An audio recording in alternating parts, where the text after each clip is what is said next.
Denver, U.S. military pilot Gales Halvorsen, known as the Candy Bomber for his candy airdrops during the Berlin airlift after World War II ended, has died at age 101.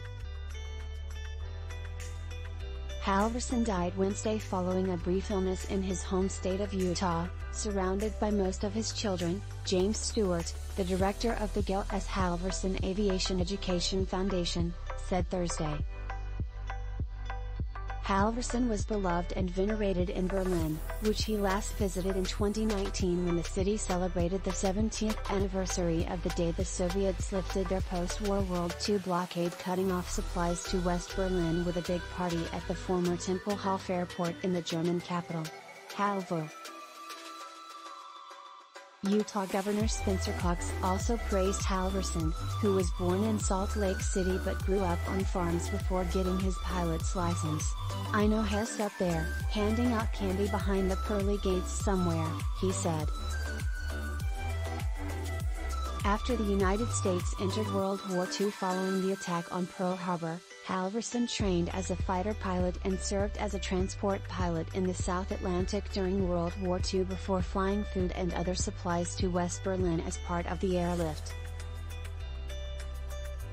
According to his account on the Foundation's website, Halvorsen had mixed feelings about the mission to help the United States' former enemy after losing friends during the war.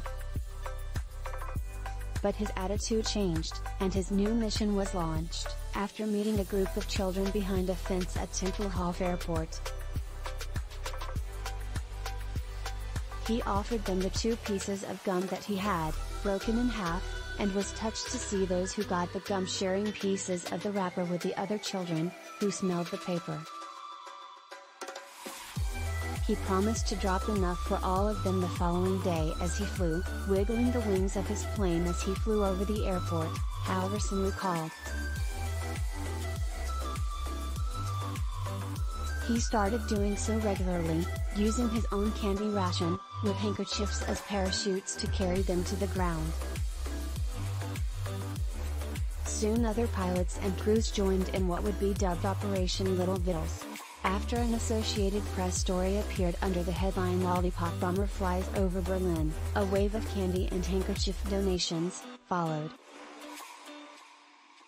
The airlift began on June 26, 1948, in an ambitious plan to feed and supply West Berlin after the Soviets, one of the 4 occupying powers of a divided Berlin after World War II, blockaded the city in an attempt to squeeze the U.S., Britain and France out of the enclave within Soviet-occupied